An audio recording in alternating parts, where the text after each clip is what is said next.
Welcome to Flavor City, a place where the sun always smells like toasted herbs and the streets are paved with golden cracker crumbs. In the heart of the city, a giant rivalry was heating up.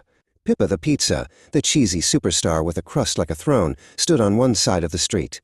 On the other stood Riggy the pasta, the elegant master of comfort who could twirl circles around anyone. "I'm the king of the party," Pippa yelled, stretching his gooey mozzarella. "Please," Riggy scoffed, adjusting his parsley bow-tie. "I am the classic choice of the sophisticated." The news hit the freezer section immediately. Scoop the ice cream zipped onto the scene, holding a waffle cone microphone.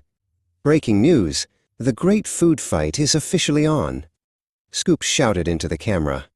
Pippa struck a pose for the lens, flashing his pepperoni circles like medals. "I've got more toppings than he has strands," Pippa bragged. Scoop leaned in close, capturing the high-energy drama for all of Flavor City to see. Bruno the garlic bread tried to keep the peace. He was a soft, buttery fellow who didn't like it when his friends fought. He waddled over to Riggy, who was busy boiling with indignation. "Come on, Riggy," Bruno pleaded, waving a butter-slicked hand. "There's enough room on the table for everyone." Why not just have a nap? But Riggy was too busy practicing his most impressive twirl. "Not now, Bruno. I have a reputation to uphold."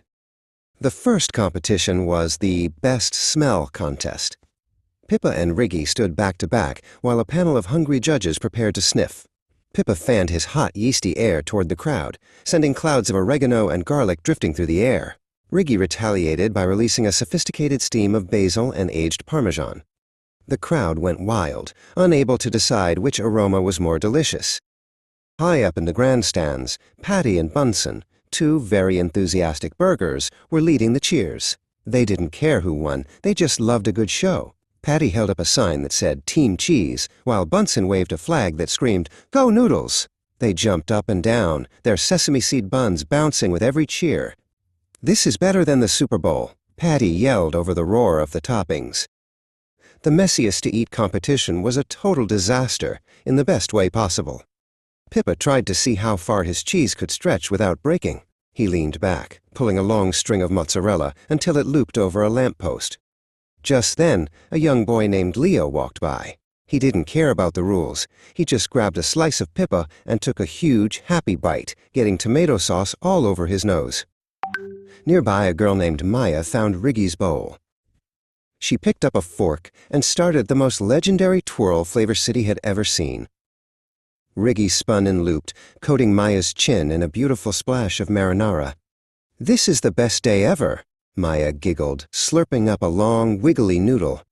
Riggy felt a sudden spark of joy. Being eaten wasn't a loss. It was the ultimate compliment. As the sun began to set over the horizon of Flavor City, Pippa and Riggy found themselves standing alone near the festival gates. They watched as Leo and Maya walked away together, holding hands. Leo had a pizza box under one arm, and Maya had a container of pasta under the other. They were sharing their leftovers and laughing about how they couldn't pick a favorite because both were so yummy. Pippa looked at his crust, then looked at Riggy's sauce. "You know," Pippa said softly, "they seemed pretty happy with both of us." Riggy nodded, his noodles sagging in a thoughtful way. "I suppose my elegance is quite nice, but your crunch is undeniably fun. Maybe we've been looking at this all wrong." Pippa reached out a doughy hand. "Friends?" he asked. Riggy smiled a saucy smile and shook it. "Friends." The rivalry was over, but the party was just beginning. Flavor City hosted its first ever pizza pasta party. Pippa and Riggy worked together to create a brand new dish, the pizza pasta bake. Scoop reported the happy news, and Bruno the garlic bread finally got his nap.